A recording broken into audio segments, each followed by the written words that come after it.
তবু তো আমরা প্রায় 1.5 বছর যাবত শুনেই আসছি 5 তারিখের পর থেকে বহুত কিছু, তাই না?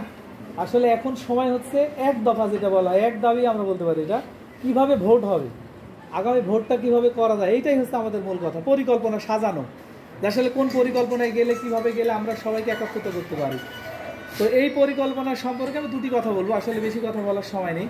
প্রথমত হচ্ছে যে আল্লাহ পাক একটা জিনিস বলছেন যে আল্লাহ পাক বলছেন মানুষ যখন পাহাড় সমান পাপ নিয়ে আমার দরবারে হাজির হবে, তখন আমি তার চাইতে আরও বহুত গুণে ক্ষমা নিয়ে তার সামনে হাজির হবে।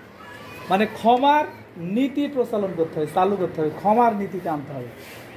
একজন মানুষ অন্যায় করেছে, তাকে যদি আপনি প্রতিহিংসামূলক যান, তাহলে সে কোনোদিন আপনার বন্ধু হবে না।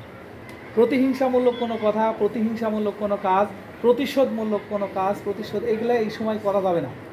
আপনি একটা বাস্তবতা দেখবেন, আপনাদেরকে বলি, আমাদের গ্রামাঞ্চলে যেতে হয়, যদি আমার বাড়িতে কোনো বিয়ে লাগে, আমার ছেলের বা মেয়ের যদি বিয়ের আয়োজন করি, তো সেই সময় দেখবেন গ্রামে যদি মানে অতীতে কোনো দিন যদি কারোর সঙ্গে দুটি কথা হয়ে থাকে আমার কোনো ছোটোখাটো, তো যদি আমি তাকে দাওয়াত দিতে যাই, সে তখন কিন্তু ওই কথাটা তুলে কি বলে, শালা তুমি সেই দিন আমাকে এই কথা বলেছিল, তোমার বাড়িতে দাওয়াত খাতে যাবো। সব চলছিল মাঝখানে, সব ঠিক ছিল, দাওয়াত দেওয়ার আগ পর্যন্ত ভাই কেমন আছেন, ভালো আছে, সব আছে, সালামও দিলাম, দাওয়াত দিলাম, তখন কিছু বলবে না, বাসায় গিয়ে বলবে, বউয়ের কাছে গল্প করবে, সারা সেই দিন আমাকে এই কাম করেছিল, ওকে ওর বার দাওয়াত খাতে যাবো, ওর এই কাজটা করবো। এটা মানুষের মেন্টালি একটা জিনিস, মানুষ এটা সবসময় স্মরণ করে। তা আমাদেরকে যখন ভোট করতে যাবেন, তখন প্রথমত আপনাকে যেটা করতে হবে সেটা হচ্ছে আমাদেরকে নিজেকে পরিবর্তন করতে হবে। কি পরিবর্তন?